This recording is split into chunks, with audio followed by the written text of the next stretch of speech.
abertas, você pode procurar um dos nossos líderes, ele vai te encaminhar a isso. Amém? Vamos orar então mais uma vez para receber a palavra do Senhor. Fale ao Senhor qual que é a sua expectativa aqui hoje, o que o seu coração deseja. Feche os seus olhos aí no seu lugar, peça ao Senhor que te dê revelação, que te dê sabedoria, entendimento. Tenha disposição, fala para o Senhor, fala: Deus, eu tenho disposição de ouvir a Tua voz, eu quero ter essa experiência hoje. Senhor, nós estamos aqui para ouvir a Tua voz, para receber do Senhor a palavra, receber a rema, receber, ó Deus, poder, virtude, palavras que queimam o nosso coração. Queremos, ó Pai, ser investidos da Tua glória, da Tua palavra, das verdades do Senhor, venham sobre nós, em nome de Jesus. Amém. Queria ler com os irmãos 1 Tessalonicenses, capítulo 5, verso 23. Olha o que diz.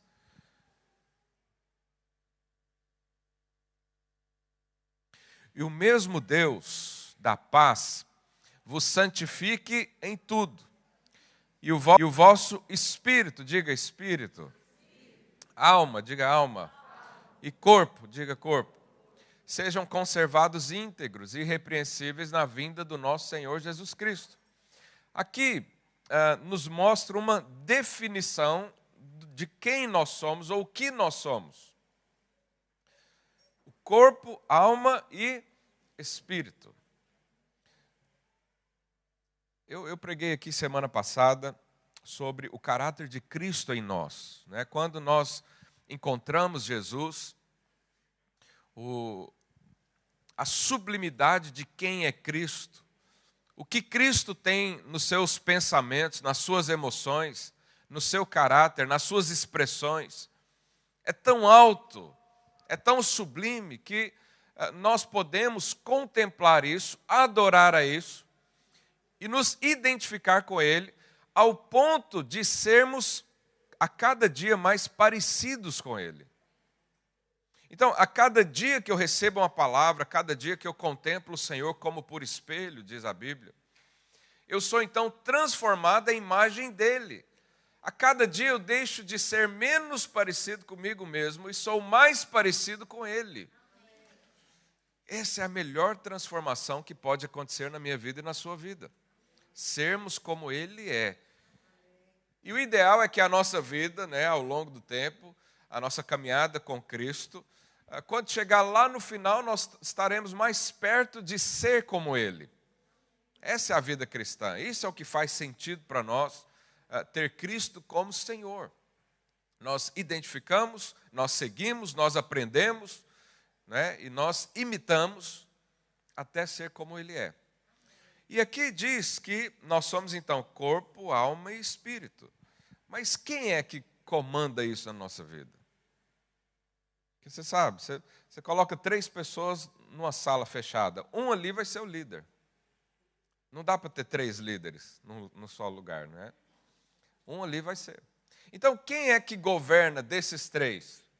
Ou quem deveria fazer isso? O Espírito. Porque Deus é Espírito. E quando nós nos unimos a Ele, a Bíblia diz então que o nosso espírito foi vivificado, recebeu vida. Porque quando Deus criou o homem assim. Ele tinha espírito, alma e corpo. O fôlego de vida foi soprado sobre ele. Mas com o pecado, o espírito morreu. Então já não tinha isso mais. Por isso é que no Velho Testamento as pessoas não tinham esse relacionamento com Deus igual nós temos hoje. Quase ninguém do Velho Testamento poderia acordar na sua casa e dizer: eu sinto a presença do Senhor. Não sentia nada, porque Deus não estava ali. Deus estava num lugar específico, em cima do monte, Deus vinha sobre uma árvore, um arbusto. Mas quando nós recebemos Cristo, Ele entrou e fez morada dentro de nós. E nós cremos num Deus triuno. Da mesma forma que nós somos um ser triuno, né, espírito, alma e corpo, Deus também é triuno, o Pai, o Filho e o Espírito Santo. Então, quando Jesus entrou na sua vida, veio o Pai também e também veio o Espírito. E aí você recebeu, então, o Espírito. Agora, É possível nós vivermos a vida cristã sendo guiados pelo Espírito. Esse é o tema da minha pregação hoje. Tudo é pelo Espírito. Mas também é possível vivermos guiados pela nossa carne. Alguém aqui já fez algo porque a sua carne quis? Nem precisa levantar a mão, né? Vamos falar de coisa boa. Mas além da carne, nós temos também a alma. Vamos imaginar que você se converteu, tinha 40 anos de idade. Esses 40 anos de idade, a sua alma, que é como se fosse uma biblioteca na sua mente, né, mente, vontade e emoções, ela armazenou muita informação, muito conhecimento, muita experiência. E quando você se converteu a Deus, o seu espírito imediatamente recebeu vida, foi vivificado. Mas a sua alma continua a mesma. Deus não fez uma lavagem cerebral instantânea, Ele faz isso ao longo do tempo. Ao longo do tempo, o Senhor vai limpando a sua mente de coisas que são do mundo e colocando coisas que são do reino dEle, porque nós vamos passar a eternidade no reino de Deus. Importa mais eu saber do reino do que dessa vida, porque dessa vida, quem sabe se vai estar vivo amanhã? Eu não sei. Aliás, eu sei, porque o Senhor tem um propósito para mim. Mas um dia nós vamos embora. Então nós podemos viver pelo Espírito, podemos viver pela alma ou pelo corpo. E a Bíblia diz que quanto ao nosso espírito, Jesus falou que o espírito está pronto. O espírito já contém tudo que nós precisamos para viver. Então o que nós precisamos fazer com o espírito? Exercitá-lo. O espírito é como, imagina, no seu corpo tem vários músculos, né? Tem alguns que exercitam mais do que outros. Basta olhar para a pessoa. No meu caso, eu exercito mais aqui o abdômen, por isso que ele é mais forte nessa região. Tem outros que você vê o braço é forte, mas é tudo a mesma coisa, é tudo músculo, mas foi trabalhado. Há cristãos que têm muito do Espírito, você chega perto, só de você dar um abraço na pessoa, você já sente. Há outros que você não sente nada, mas o Espírito está lá também. Só que precisa ser o quê? Exercitado. Pergunta aí, seu vizinho, você está exercitando o seu espírito? Está a exercitar o espírito? A alma eu sei que você está exercitando, porque você está aqui, você está vivo, você conversa com as pessoas, você tem relacionamento. A carne também, uns cuidam mais, outros menos, mas isso aí é outro assunto. Com relação à nossa alma, o que nós precisamos fazer com ela? Transformá-la segundo o caráter de Cristo. Então o espírito está pronto, eu preciso exercitar, eu preciso dar espaço para ele, eu preciso deixar ele ir à frente. E a alma, eu preciso transformá-la, eu preciso saber, passar um raio-x na minha vida e saber o que tem aqui nas minhas emoções, o que tem aqui na minha mente, que não condiz com o caráter de Cristo. Eu vou tirar isso de mim. Eu vou limpar isso e eu vou colocar mais do reino de Deus, mais dos princípios, mais dos valores. É isso que nós fazemos com a nossa alma. Todos os dias nós transformamos a nossa alma com a palavra. A palavra é a verdade. Ela é quem dita todas as coisas. Então o espírito a gente exercita, a alma ela é transformada, né, pela renovação da mente, como diz lá em Romanos 12. E o nosso corpo? O nosso corpo não tem salvação. Eu sei que tem muita gente que cuida do corpo como se ele fosse ficar eterno, né?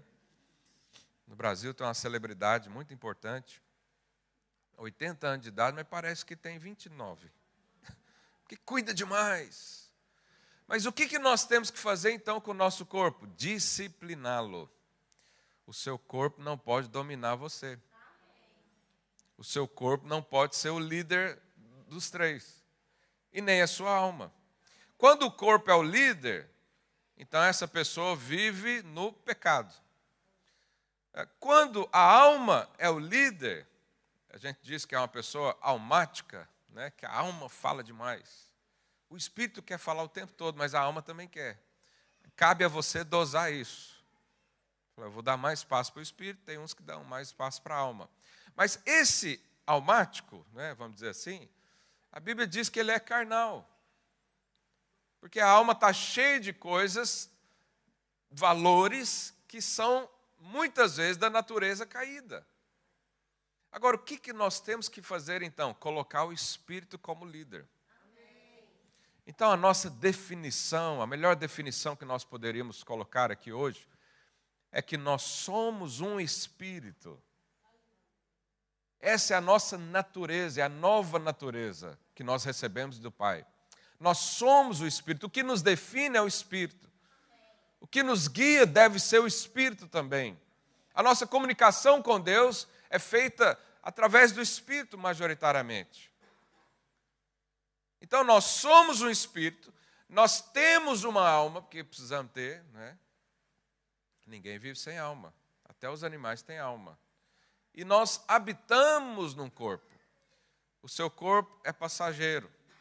O seu corpo, o dia que você morrer, vai ficar aqui. Ou o dia que o Senhor, né, nos chamar, ele também vai ser destruído. Agora, a alma é para sempre. A alma tem que ser transformada. Se não for transformada agora, depois será. O Senhor vai dar uma oportunidade, que nós chamamos, né, do reino milenar. Se calhar daqui umas 2 ou 3 semanas eu vou falar sobre isso, sobre a volta de Cristo. É um assunto que sempre me deixa empolgado. Então, se eu e você não transformarmos a nossa alma, o nosso caráter, né, e a nossa definição como ele é, isso vai acontecer depois. Eu prefiro fazer antes. Porque depois, a Bíblia diz que vai ser um pouco mais penoso, vai ser uma disciplina. Você vai perder posições. Você vai perder oportunidades que você estaria reinando junto com Cristo, mas por a sua alma não estar alinhada com Ele ainda, você ainda vai ter que aprender isso. Mas eu quero chegar lá pronto. Que o Senhor nos dê esse discernimento nesses dias. Então, o Espírito Santo, ele habita dentro de nós. Mas olha aqui que a palavra de Deus diz, lá em Gálatas 5, 26. Se vivemos no Espírito, ou seja, se há o Espírito dentro de nós, se há uma natureza divina que o Senhor colocou em nossa vida, então fazemos o quê? Andemos também no Espírito. É um contrassenso enorme você receber a natureza divina e continuar vivendo na alma como você vivia antes. E isso acontece, Deus de Senhor, mas não anda com Deus, não se permite ser transformado. Quando começa um processo de transformação, né, como eu falei domingo passado, quando vem aí uma tribulação, um dia difícil, e ao invés dele correr para o Senhor, através da oração, do quebrantamento, do louvor, do estudo da palavra, ele vai buscar solução em outros lugares. Isso não é o Espírito, é a sua alma querendo governar você. É o seu intelecto, é o seu pensamento, é a sua inteligência, é o seu senso de justiça natural. Mas a Bíblia está dizendo, se eu e você fomos unidos com o Senhor, andemos também como o Senhor anda. E Ele até facilitou a nossa vida, colocou o próprio Espírito dentro de nós. Nós precisamos dar espaço. Exercita. 2 Coríntios 5, 7 também diz: visto que andamos pela fé, por meio da fé, e não pelo que vemos. Então, os seus olhos naturais faz parte da sua alma. Você vê as coisas, você sente, né? Pelos olhos. Você vê circunstâncias. Você às vezes chega num determinado ponto da vida, onde você pode olhar com os olhos naturais e buscar resoluções dentro de si mesmo, ou ativar os olhos da fé.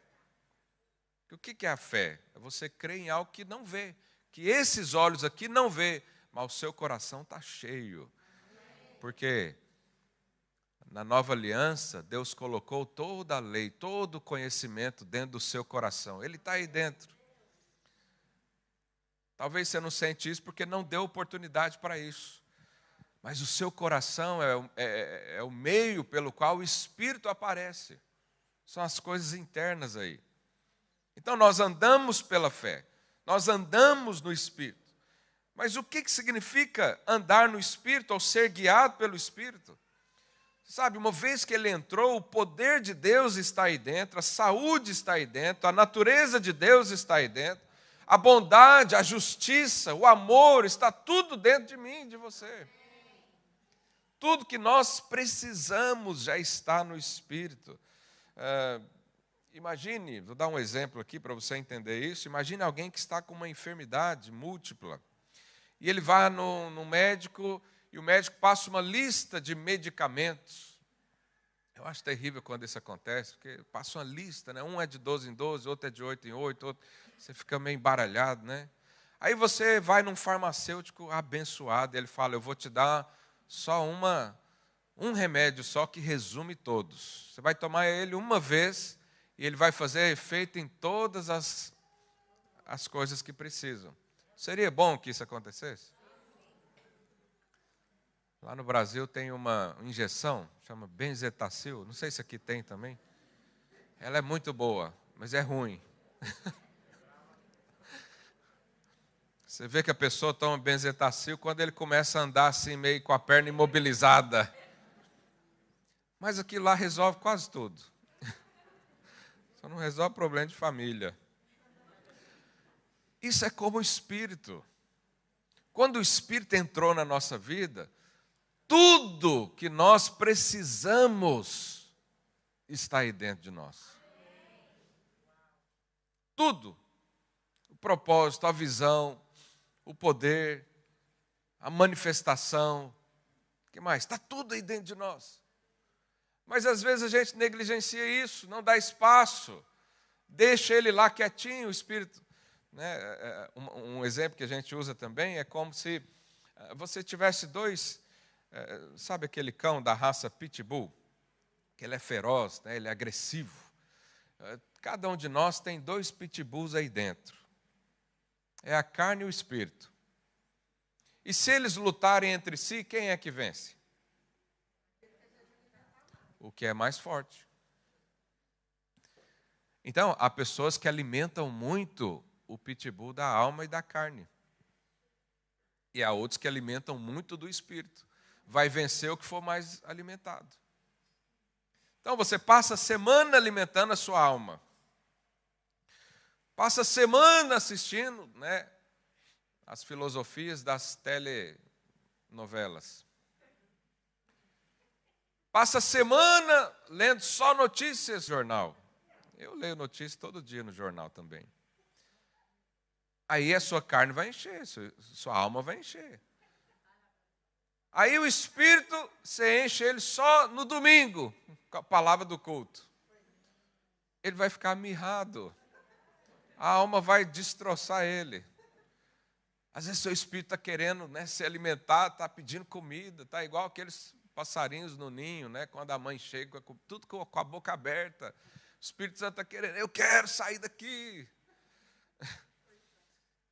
E a sua alma está forte, bonita, grandona. Nós precisamos fazer uma decisão aqui hoje. Ou seremos guiados pelo Espírito, que é o que diz a palavra, que é a essência de Deus, que é a preparação para nós vivermos aí com o Senhor pela eternidade afora, ou nós vamos ficar sempre um bebê na fé. E o que é então ser guiado pelo Espírito na prática? A primeira coisa é andar em fé. Diga, andar em fé. E para definir ou exemplificar isso, nós precisamos entender qual foi o primeiro pecado do homem. Quando a gente lê a história lá em Gênesis, né, você não fica muito assustado com o pecado de Adão e Eva, porque não foi uma coisa extraordinária, uma coisa pornográfica, uma coisa indecente, uma coisa assim terrível, como foi com Davi, por exemplo, né, a questão do adultério. Eles só comeram um fruto. Né? Alguns dizem que é a maçã. Não era maçã, não, era outra coisa. Só comeu um fruto. Esse foi o pecado de Adão e Eva. Mas o que estava por trás disso? Deus falou para eles, olha, vocês estão aqui no jardim, cultivem todo o jardim, cuide de tudo, vive, desfrute de tudo, mas tem uma árvore que não é para comer o fruto dela. O dia que vocês comerem, vai acontecer o quê? Vai morrer. Quem que falou isso para Adão e Eva? Deus. Aí vem a serpente. O que a serpente falou para Eva? É certo que não morrerás. Aí é um conflito. Deus falou o seguinte, se comer, morre. Satanás vem e disse, não morre. Em quem você vai confiar? Esse foi o pecado de Adão e Eva, incredulidade. Não confiou em Deus. Então a fé é exatamente o oposto dessa atitude que Adão e Eva teve. A fé é o seguinte, se Deus falou, pode cair a terra e os céus, é verdade, eu acredito. Se Deus diz que algo é verdade, então eu vou crer. Ainda que os meus olhos não veem, ainda que meus vizinhos não falem, ainda que o mundo não aceite como verdade, ainda que eu não veja isso nas pesquisas do Google, eu vou acreditar que essa é a verdade. Então isso é andar em fé. Adão, Espírito, a Bíblia diz que todos os dias ele tinha comunhão. Ele tinha relacionamento, e é isso que o Senhor nos chama a viver, um relacionamento com Ele. Quando nós exercitamos o Espírito, você está constantemente falando e ouvindo o Senhor. Mas por causa da incredulidade que entrou, gerou dúvidas, gerou questionamentos, indagou a verdade. Eles decidiram então dar espaço para outras vozes. Se eu e você damos espaço para outras vozes, jamais seremos guiados pelo Espírito. O pecado entrou ali, alimentou a alma e matou o Espírito. A alma se tornou o centro do homem. As suas vontades, os seus desejos. Porque Satanás falou para Eva, é claro que Deus não quer que vocês comam, porque o dia que vocês se comer o fruto, vocês vão se tornar como Deus, como Ele é. E isso alimentou a alma de Adão e Eva. E alimenta a nossa alma também, quando alguém nos oferece poder, fama, dinheiro. Isso tudo alimenta a nossa alma, porque nos coloca uma posição que é como se a gente não precisasse de Deus. E muita gente vive no mundo hoje, né, com uma cegueira. Eles acham que não precisam de Deus. É a incredulidade em ação que matou o espírito e enalteceu a alma. Então essa incredulidade nós devemos extirpar da nossa vida. Em quem eu vou acreditar? Essa é uma pergunta importante para você fazer hoje a si mesmo. Em quem eu vou confiar minha vida? Em quem eu vou confiar a diretriz da minha existência? Em quem eu vou colocar os meus projetos em pauta? Em quem eu vou confiar e vou pôr esperança? Se é em Deus, seu espírito vai ser muito exercitado. Mas se é no mundo, a sua alma vai ser muito exercitada também. E quem é que vai vencer essa luta interna? Lá em Hebreus 11:6 diz, sem fé é impossível agradar a Deus. Mas se a falta de fé, a incredulidade nos impossibilita de agradar a Deus, também nos impossibilita de andar com Deus. Também nos impossibilita de receber algo de Deus. Também nos impossibilita de ver a Deus. Porque Deus é espírito, Ele não pode ser entendido com a mente humana. O homem natural não percebe as coisas do espírito, diz a palavra, porque lhe parece loucura. Mas o que é isso? Tinha um jovem aqui dizendo que Deus ia dar um emprego melhor, Deus ia prosperar com a empresa. Mas que loucura é essa? Eu é que vou fazer isso, eu é que tenho que fazer. O homem natural pensa assim. Ele fala, não, o máximo que Deus pode fazer na minha vida é me dar forças para trabalhar. Mas eu é que trabalho, eu é que ganho, eu é que faço. Esse é o homem natural, e isso pode estar dentro de mim e dentro de você. Você às vezes olha para os seus relacionamentos, olha para o seu casamento, olha para a sua família, para o seu trabalho, e você tenta ver perspectiva natural apenas. Quando isso acontece na nossa vida, nós estamos sendo roubados, porque o espírito está inoperante. As percepções espirituais estão apagadas, escondidas. Mas o Senhor nos chama para ser homens e mulheres espirituais, que discernem no espírito, que percebe tempo, percebe oportunidades, que percebe a mão do Senhor, que olha para baixo e vê as pegadas de Cristo. Isso é ser guiado pelo Espírito. Isso significa andar em fé, quando nós renunciamos o esforço próprio. É andar em fé. É óbvio que você pode viver a vida do jeito que quiser. É óbvio que tem muita gente que conquista coisa na força do braço. Mas aquele que se uniu ao Senhor, ele foi colocado num outro patamar de vida, de existência, de propósito. Ele foi colocado num outro nível de percepção da vida. Enquanto esses que estão no esforço próprio acham que a sua vida se resume a hoje, nós estamos olhando lá na frente, nós estamos olhando a eternidade, é para lá que nós vamos. É lá que não vai haver dor, não vai haver crise, não vai haver problema. Coronavírus nem passa perto de lá. Então, renunciar o esforço próprio é parar de querer resolver as coisas da sua vida só com a sua mente. Nós temos hoje, tanto ensinamento para isso, e nós estamos na contramão, porque a Bíblia é a verdade. Mas se a gente for nas livrarias por aí, vai ter muita coisa de autoconhecimento, de autoajuda, de passos para isso e passos para aquilo, sendo que o Senhor nos chama apenas para um passo, crer. Amém. Crer e andar com Ele. Então você pode seguir as coisas do mundo ou pode andar por fé. O que é a fé? Quando você fala, eu dependo dEle, eu espero nele, eu creio nele, eu vivo com Ele. Porque o Senhor Jesus, Ele pode nos direcionar em qualquer área da vida muito melhor do que qualquer artista ou escritor desse mundo. Então, o esforço próprio, eu não sei se você já viu, alguém aqui já viu uma galinha tentando voar? Eu sou lá do meio do Brasil, né? Minha família deve ter vindo tudo da Amazônia, porque eu não tenho nenhum parente italiano, alemão, não tem nada. Lá do meio do mato. E lá, então, meu avô, quando era vivo, tinha lá uma fazenda. E a gente sempre ia para lá.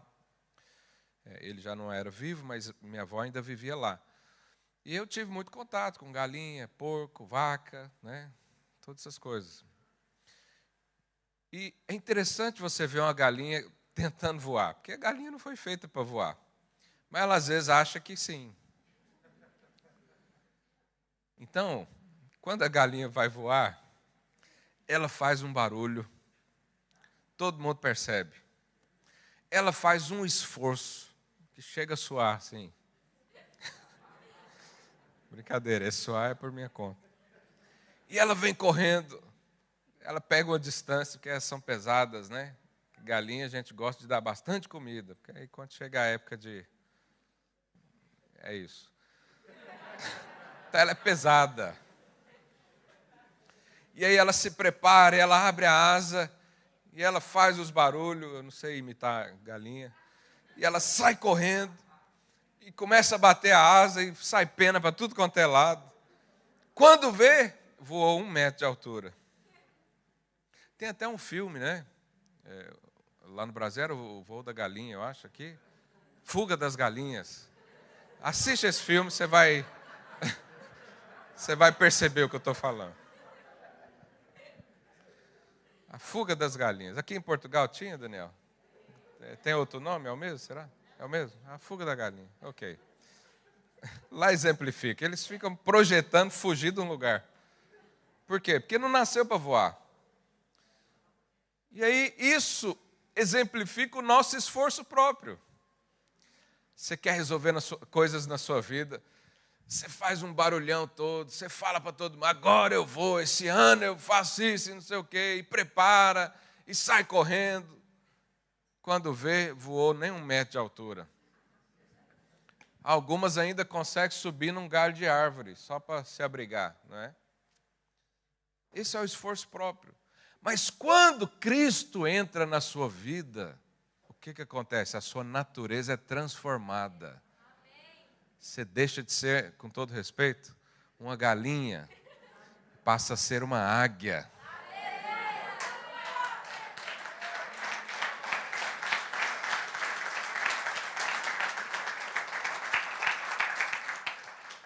Águias voam muito alto, sequer batem as asas.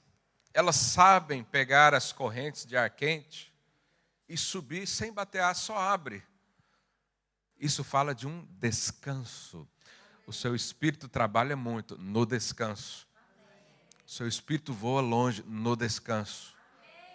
Isso é andar pela fé, é crer que a sua natureza foi transformada. E agora, as coisas na sua vida, sejam elas de quais naturezas forem, não depende mais de você. Depende agora do seu Pai, do seu Senhor e do seu amigo, que é Jesus Cristo. Mas quem anda pelo esforço próprio vai se tornar ou vai ter uma vida carnal, não avança. Porque a fé pressupõe dependência de Deus. Se você aprender a depender de Deus para tudo, sua vida vai ser outra. Você fala, mas tudo? Será que eu preciso de Deus em tudo mesmo? Será que eu não posso fazer nada? Essa é a dúvida que muitos têm. Mas o que eu faço? Eu espero Deus vir com um pergaminho na mão para dizer o que eu faço no dia de hoje? Não, você dá sempre o seu melhor da vida, acreditando que Ele está por trás de tudo. Eu creio que Deus está por trás de tudo na minha vida. Tudo. Eu sempre dou esse exemplo do estacionamento, ele é muito simples, mas verdadeiro. Todas as vezes que eu vou para um lugar que eu sei que é difícil estacionar, eu oro. Porque Deus cuida até da vaga do estacionamento. Mas aí alguém pode perguntar, mas Deus não está ocupado demais com tanta guerra nesse mundo? Olha aí a Rússia querendo invadir a Ucrânia. Será que Deus não está lá também? Não, porque tem crente lá na Ucrânia. Estão lá servindo a Deus. Será que Deus não se preocupa? Tanta gente com enfermidade, olha essa pandemia maligna. E você vem falar que Deus está aí perdendo tempo procurando vaga de estacionamento para você? A questão é que Deus é onipresente. Ele pode dar todo o tempo para mim e para você ao mesmo tempo. Ele pode cuidar das coisas pequenas e das coisas. Ele é onisciente, ele sabe de todas as coisas. Ele conversa comigo e com você ao mesmo tempo. Por isso nós podemos andar assim, confiados em tudo. Se você, todas as escolhas da sua vida, der espaço ao Espírito, o seu ano vai ser muito acelerado. Porque talvez até aqui você está sendo como a galinha, você quer voar. Mas o Senhor diz, eu preciso mudar a sua natureza, não posso melhorar. Não posso aumentar as penas da galinha, não vai adiantar nada. Ela não tem aerodinâmica para isso, ela não tem o corpinho para isso. E Deus olha para nós e fala a mesma coisa, Ele fala, o seu esforço para mim é inútil. A sua obra para mim é inútil. Isso já está condenado. Deus já condenou o mundo. E já nos deu a chave para sermos livres do mundo. É como se, um outro exemplo para você entender, é como se você estivesse num avião e Você tem lá amizade com os comissários de bordo e alguém te fala, olha, esse avião vai cair. Ninguém falou nada ainda, porque nós estamos vendo aí o que faz. O avião vai cair. E nós temos alguns paraquedas. Aqui em Portugal fala paraquedas. Nós temos alguns paraquedas, mas não é suficiente para toda a gente. Você quer um? E aí, você coloca ou não o paraquedas? Mas aí você vai lá, põe o paraquedas, aquele troço enorme aqui nas costas, senta no seu banco, as pessoas te olham e falam, que cara esquisito. Que coisa mais desconfortável. Mas você sabe que o avião vai cair. As pessoas não sabem, mas vai cair. O paraquedas é Jesus. Nós começamos a andar com Cristo, as pessoas do mundo olham e falam, para que isso? O que é isso? Vai perder sua vida assim? Vai andar nesse voo desconfortável? Não vai deitar aqui igual eu? Não vai aqui apreciar o vinho? Você quer lá saber de vinho se o avião está caindo? Eu quero esvaziar tudo para ficar mais leve, para o paraquedas funcionar melhor. Mas nós sabemos que esse mundo está condenado, e a natureza caída está condenada também. Nós sabemos disso. Andar pela fé é pular fora desse avião. Andar pela fé é não acreditar que tudo isso que nós vemos com esses olhos é o melhor para nós. Há uma vida que foi definida e separada e nos entregue em Jesus Cristo, que é uma vida muito superior. Então nós precisamos descansar na fé. O suor na Bíblia significa maldição. Quando Adão foi expulso do Éden, o que Deus falou para ele? Do suor do seu rosto comerás. Ou seja, no jardim do Éden ninguém suava. Era tudo de graça. Ele não tinha que plantar, ele não tinha que arar o solo.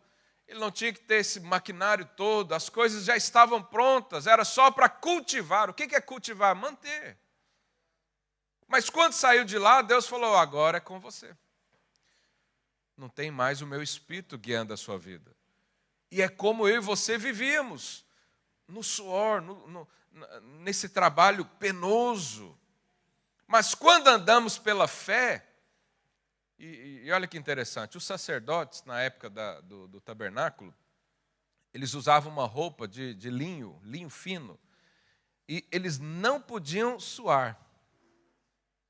Olha que interessante. Se aparecesse um sacerdote lá suado, ele morria. Porque Deus não aceita trabalho humano para ele. Tem que depender dele.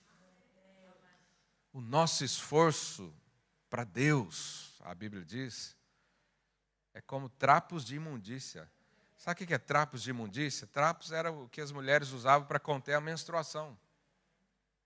Aquilo lá serve para quê? É lixo, não serve para nada, já nem chega perto. Isso é quando nós queremos fazer alguma coisa junto com Deus. Deus, eu me uni ao Senhor, né?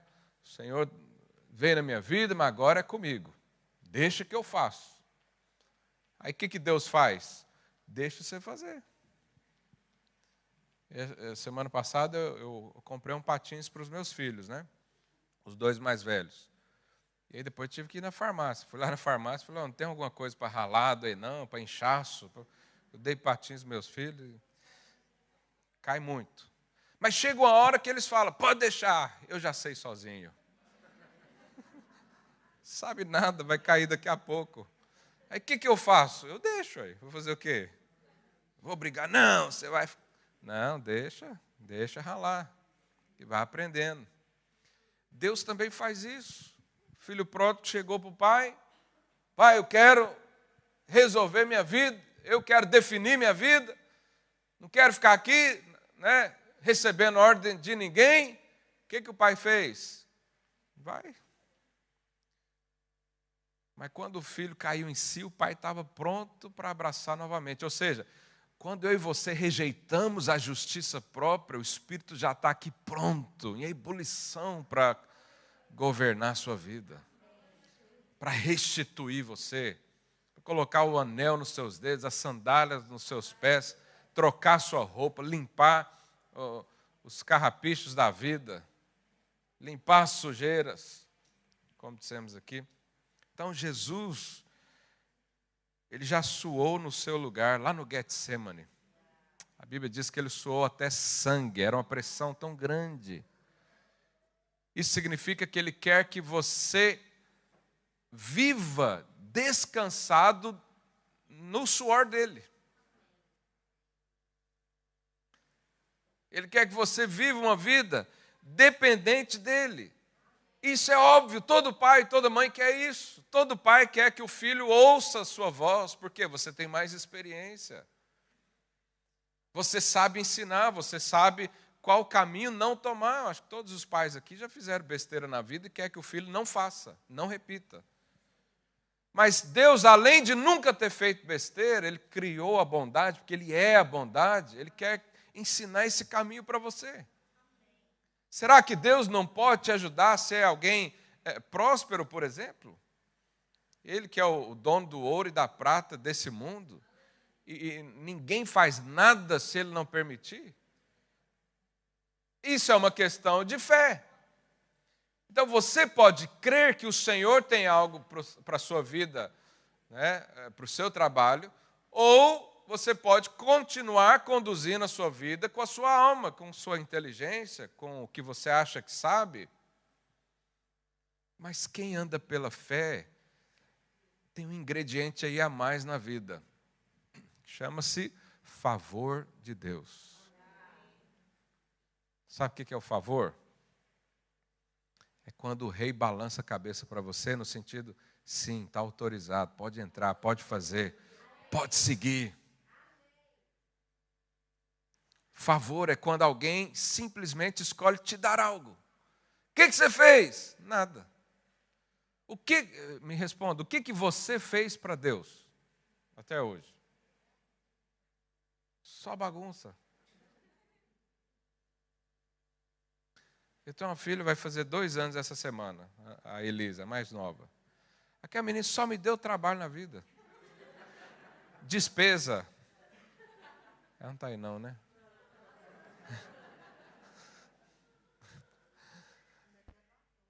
Mas esses dias estava pedindo batom. Eu ponho a roupa nela, ela fala, essa não. Eu falo, mas você nem é gente ainda. Já está escolhendo tudo.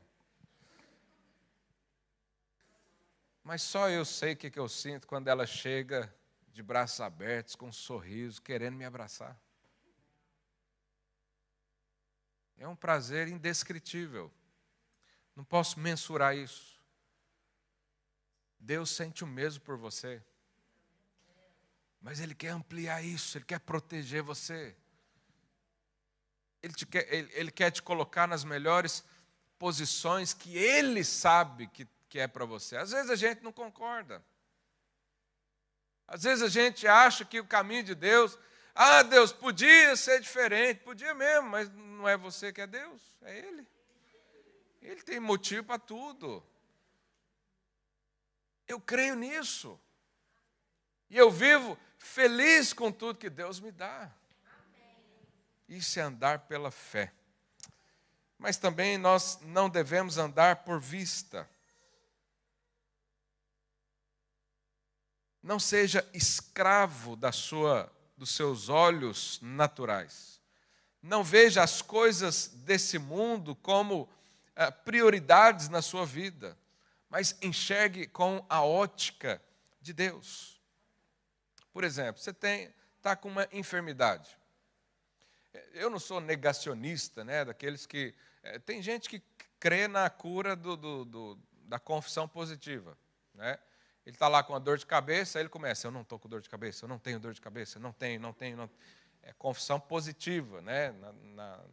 Na psicologia isso até tem espaço para ser estudado. Eu não creio nisso.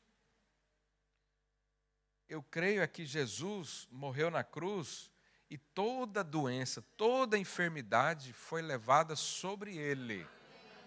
Então, toda enfermidade na minha vida é ilegal. Está lá, mas não era para estar. Então, o que eu posso... Quando eu olho com o olho natural, eu aceito de bom grado. Eu falo, tá bom, é assim mesmo, fazer o quê? Vamos para os médicos. Mas quando eu olho na ótica natural, espiritual, eu não vou negar que tem a doença, mas também não vou negar que teve a cruz. Eu vou tratar a doença, eu vou nos médicos, mas eu sempre vou saber, ela é ilegal na minha vida. Não tem espaço. Eu sou curado. Eu tenho a mente de Cristo. Eu sou restaurado.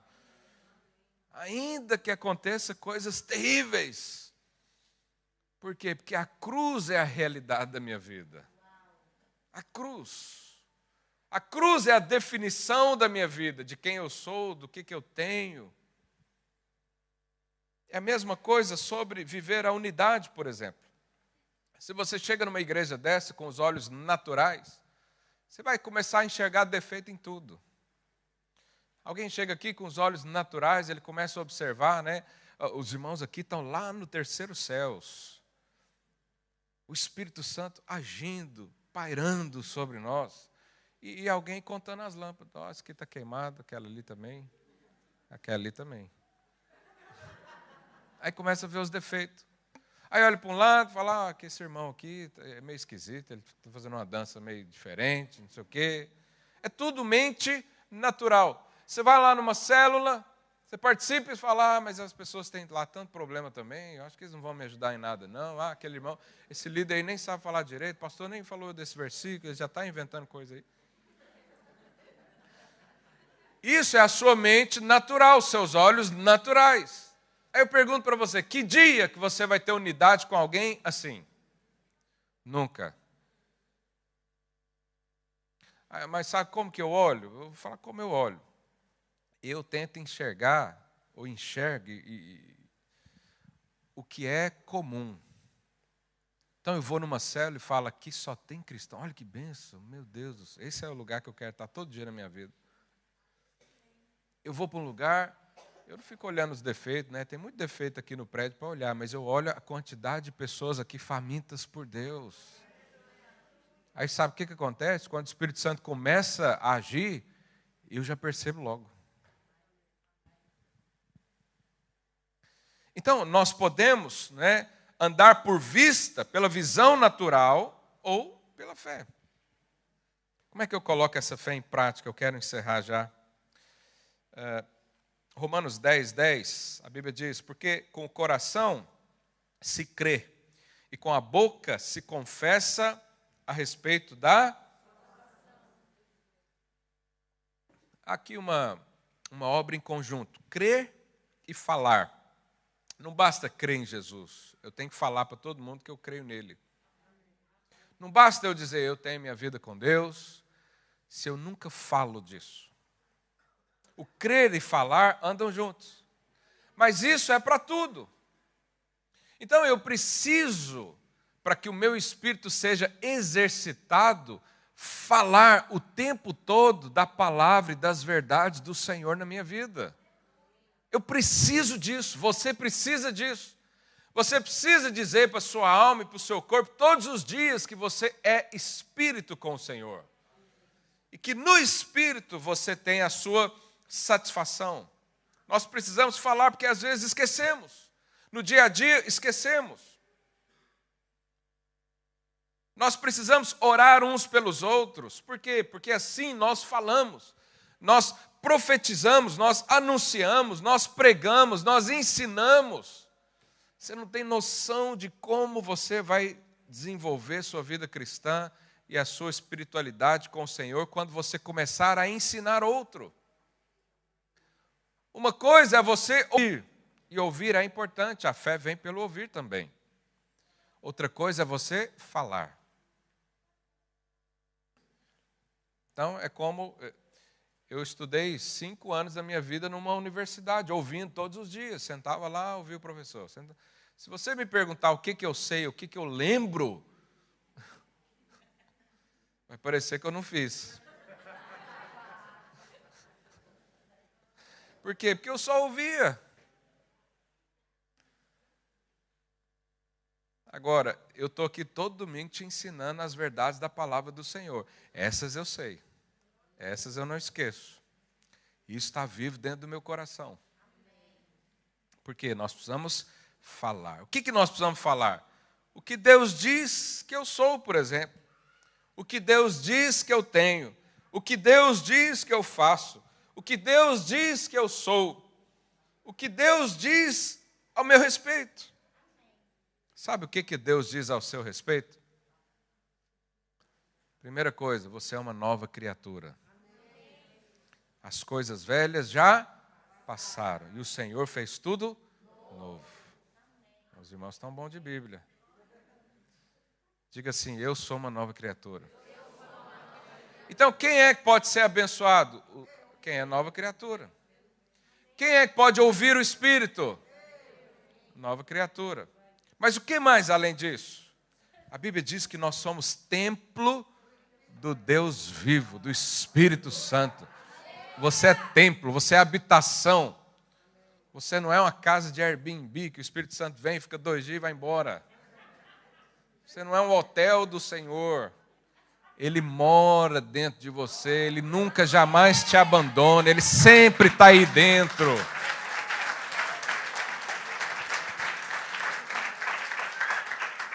Esse é quem nós somos. Agora, há dias que a gente esquece. Há dias que você fala, cadê o Espírito Santo? Sumiu. Não, ele está aí dentro.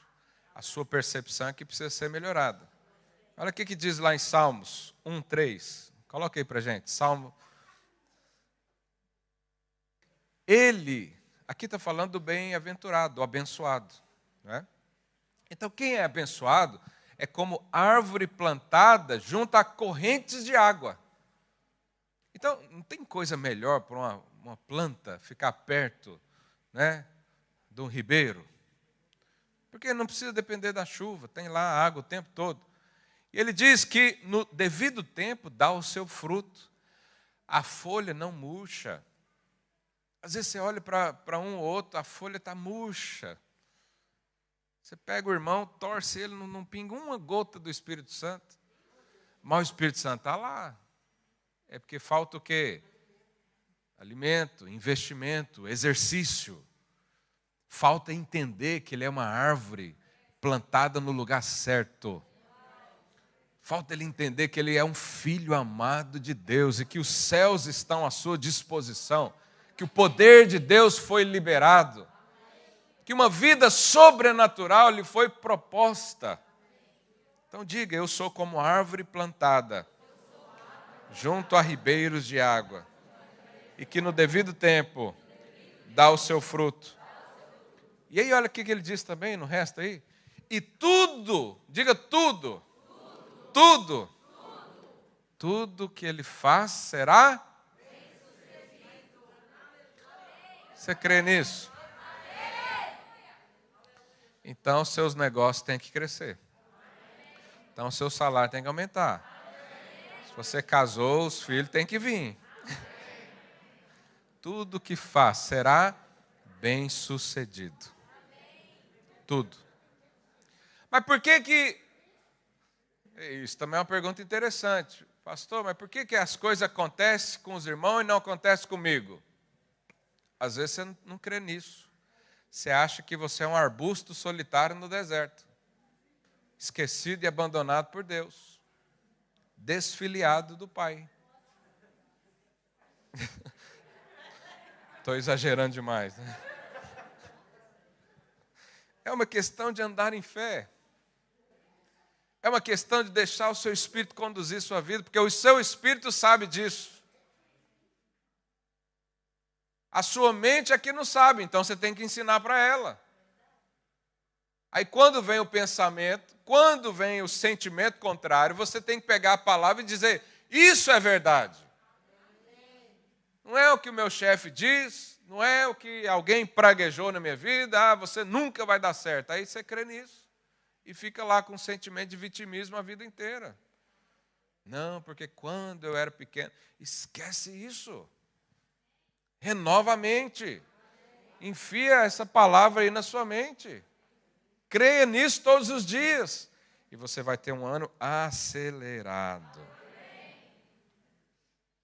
O que mais que Deus diz que você é? O pessoal do louvor pode subir, por favor.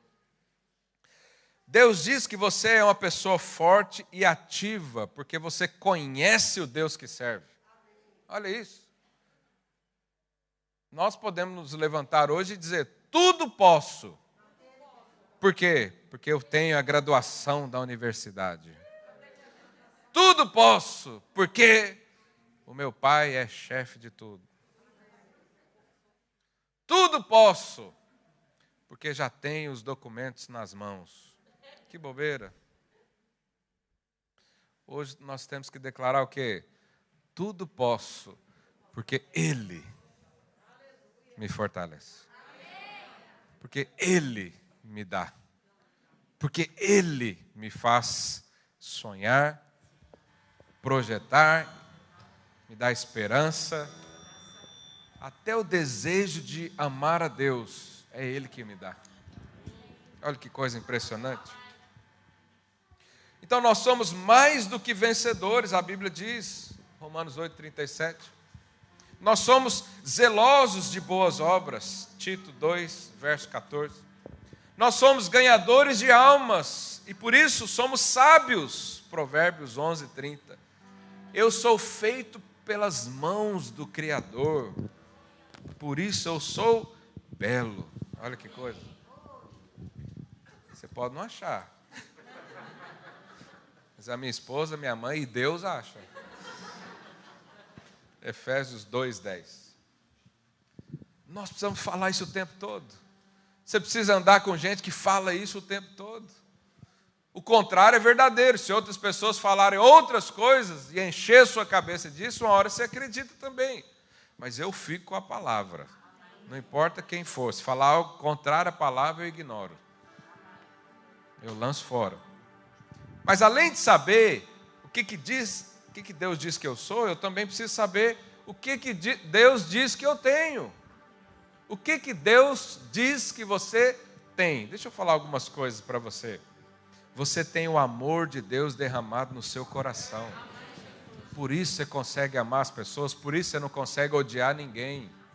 Por isso não temos inimigos de carne e sangue, porque temos o amor dentro de nós. Romanos 5:5. A unção do Santo Deus permanece em mim. 1 João 2:27. Coloque esse aí, por favor. Às vezes você não acredita no que eu falo. Quanto a vós outros, a unção que dele recebestes permanece. Aqui não colocou uma condição. Aqui não disse, olha, se você continuar bonitinho, arrumadinho, cheirosinho, penteadinho nos cultos todo domingo, Deus vai continuar aí. Não, ele disse que se ele te deu uma unção, é sua, faz parte de você. Está aí com você. E o dia que eu caí, é justamente essa unção que faz levantar novamente. É justamente esse poder, essa fé, que te faz sonhar novamente com o Senhor. Deus tem me dado autoridade sobre todo o poder do inimigo. Lucas 10:19. Coloque aí, por favor. Você tem poder e autoridade. Eis aí vos dei. Quem disse isso? Jesus. Jesus disse isso para todo discípulo. Quem é discípulo de Cristo aqui? Eu te dei autoridade. Não é para você conquistar nada. É para você receber. Não é para você fazer alguma coisa para merecer. Ele te dá porque Ele é rico. Nós não podemos comprar nada de Deus porque o nosso dinheiro é pouco. E Ele também é rico demais para querer vender alguma coisa. Por isso Ele te dá. Eis aí vos dei autoridade para pisar de serpentes e escorpiões e sobre todo o poder do inimigo. E nada, diga nada. Nada absolutamente vos causará dano. Você precisa crer nisso, falar isso todos os dias para você, para sua esposa, para seu marido, para seus filhos. Você precisa despedir as pessoas em paz e falar, vai em paz, porque nada te causará dano. Ainda que você comer uma coisa envenenada, ainda que uma cobra mortífera picar você, ainda que uma vacina feita por aí, por não sei quem, injetar no seu braço, nada vos causará dano. Nada vos causará dano. Você tem um Deus zeloso, você tem um Pai amoroso, que cuida, que conta até os fios de cabelo da sua cabeça.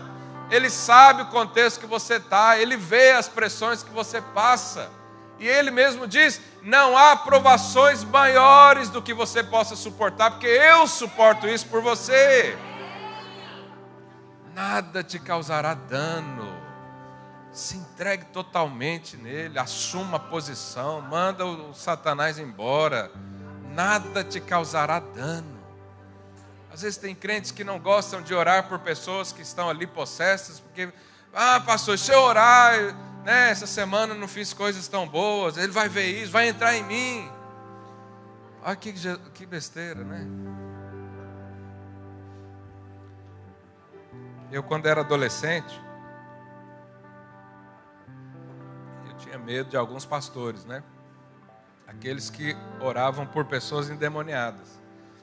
Porque eu era adolescente, caía lá nos pecados de adolescente, e chegava para o culto, com a cara lavada, né? E a minha consciência dizendo, o que é isso? O que você está fazendo nesse lugar? Você não tem vergonha, não? Você não devia estar aqui. Eu sei que os irmãos passam isso também. E eu tinha medo. E aí o tal do pastor lá, não vou citar o nome, que ainda está entre nós, não aqui, né, lá no Brasil. Quando ele pegava o microfone, eu sentia a unção de Deus. Mas sabe o que o inimigo colocava na minha cabeça? Você vai ficar endemoniado agora. Aí, ao invés de eu vir para frente, desfrutar da unção, receber do Senhor, eu ficava lá atrás escondido. Ficava assim. Se ele olhasse para trás, eu baixava. Porque eu pensava, o demônio vai vir me pegar. E talvez você sente ou pensa coisas semelhantes, mas olha para a palavra. A verdade não é o que você sente, a verdade não é os pensamentos que permeiam a sua mente de vez em quando. A verdade não é os sentimentos que vêm na sua memória quando você deita a cabeça no travesseiro. Não. A verdade é o que Deus diz. E Ele diz que te deu autoridade sobre todo o poder do inimigo. Todo o poder do inimigo. O que mais que Ele diz? Que eu posso todas as coisas nele que me fortalece. Filipenses 4,13. Deus me deu espírito de poder, de amor e de moderação. Maior é o que está em mim do que o que está no mundo. João 4,4. 2 Coríntios 2,14. Coloque aí, por favor. Olha o que Deus diz para você.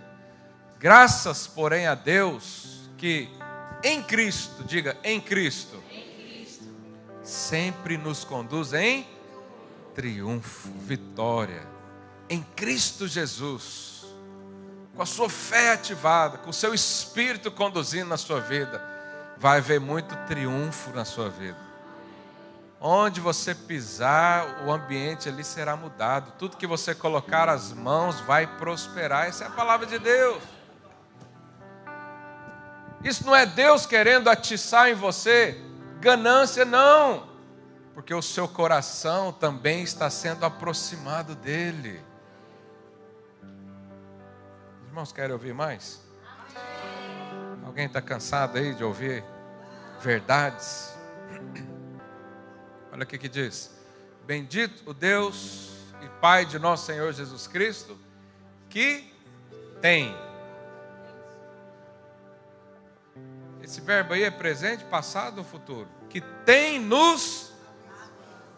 Aqui não diz, né? Que vai nos abençoar. Aqui não diz que Deus está olhando para ver quem abençoa. Ele está dizendo, Ele tem te abençoado. Pastor, mas eu não vejo as bênçãos. É porque você está olhando com os olhos naturais. Mas não vejo essa bênção toda. Eu não vejo as coisas caminharem para triunfo. É preciso que o seu espírito guie a sua vida.